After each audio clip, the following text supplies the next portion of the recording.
Hi everyone, Eva Thompson here. Welcome back to another video or podcast if you're listening to this on Spotify or on Apple Podcasts. Today I want to talk about indifference when it comes to your partner's past. There was this comment made under one of the YouTube shorts that I've posted where I basically was talking about how in order to overcome retroactive jealousy, you don't have to accept your partner's past or like it or agree with it.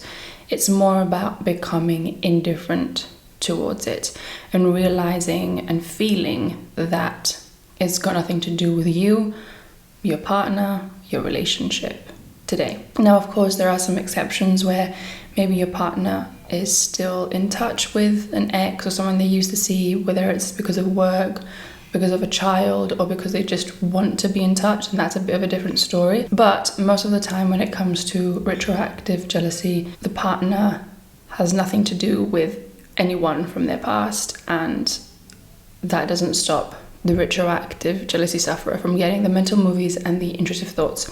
So basically in this YouTube short, I was talking about how there's no need to accept it or agree with it. It's more about becoming indifferent towards it. And there was a comment made underneath talking about how they can't become indifferent towards it because they hate when they get mental movies about their partner with somebody else. And I think this is understandable. And I want to talk about the main difference between someone that struggles with RJ and someone that doesn't. Because I think the key word here is hate. Once you start bringing extreme emotions into it, as in the thoughts become emotionally charged and you feel either love or hate for something, or any strong emotion, it begins to become a pattern in your mind, or a habit where it comes back over and over again. So I think it's important to say that the main difference between a retroactive jealousy sufferer and someone that doesn't struggle with it is that the person that does not struggle with retroactive jealousy at some point in time will think about their partner's past. That will cross their mind. Their partner with somebody else, that thought will cross their mind. But the difference is that they don't get stuck on it. They don't get stuck there. They say to themselves something along the lines of, this is not a nice thought. I don't like thinking about my partner with somebody else. And they bring themselves back to the present, and that's it. The thought has come and the thought has gone, and it doesn't get stuck. What happens with the retroactive jealousy sufferer, though, is they dwell on it. They start to want to find a meaning behind it. They start to worry about maybe how their partner feels about their past. What would people say if they knew? And different fears can just come up depending on the individual. And I think realizing that it's okay to not like the thoughts. It's okay to not enjoy thinking about your partner with somebody else. And this sounds obvious, but what happens is the RJ sufferer will get the thoughts about their partner with somebody else. And instead of recognizing that this is an unpleasant thought, I don't like this thought, but that's it. I don't have to fight it, prove it wrong, stalk social media or look at my partner's phone in order to fight against the thoughts or in order to learn more information. You don't have to engage in the thoughts just because they are unpleasant. They might scare you, they might not make you feel nice, but it's okay for a mental image of your partner with somebody else to not make you feel nice. But that doesn't mean that it has to go into this whole other thing where you dwell, you ask questions, you wonder about, I don't know, what they did, what happened, when it happened, all the details, you shut down. Because the more that we try to fight these thoughts, the more we are sending a signal to our mind that they are important enough to fight, that they are a threat to us.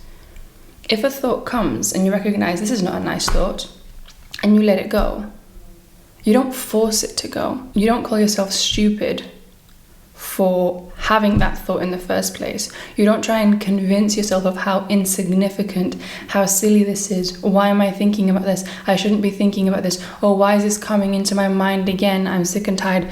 All of that just is making the RJ stronger. You get the thought, you get triggered. This is not nice. My partner with somebody else, I don't like thinking about this. It's okay for me to not like this image, this feeling. I don't get a nice feeling. But it doesn't have to go towards I hate it. I'm stupid for thinking this way. Questioning them, questioning the past, questioning its meaning. If you feel safe in your relationship today, if you want to be with your partner, if they haven't given you a real reason to feel insecure or not trust them, then my advice would be, when you get the thought, recognize that this is not a nice thought. I don't feel good right now, but I don't have to react. There is no real threat. Repeating words to yourself like, I am safe, or this is not a real threat, or even I say to my clients, write a letter or write a paragraph to your triggered self, where you tell yourself exactly what you need to hear in the moment. When you want to either stalk social media or ask them questions, or you're shutting down, or you're feeling anxious, or you feel angry, you feel disgust. Really being able to recognize that it's okay to not feel okay, but it doesn't have to go so far, I think is important. So to the person that commented on that video, what's stopping me becoming indifferent is just the fact that I hate picturing my girlfriend with other guys and knowing it was once true. Recognize that these thoughts are never going to feel nice. You're never going to think of your partner's past and feel nice thinking about them with somebody else, and that's okay. But I think people try to get to that point. They try to accept it, or then they're like, oh, I need to forgive my partner, or I need to agree with what they did. And sometimes they even might not have RJ for a few days, and then they might test themselves. They might bring the thoughts back on purpose to see how they feel.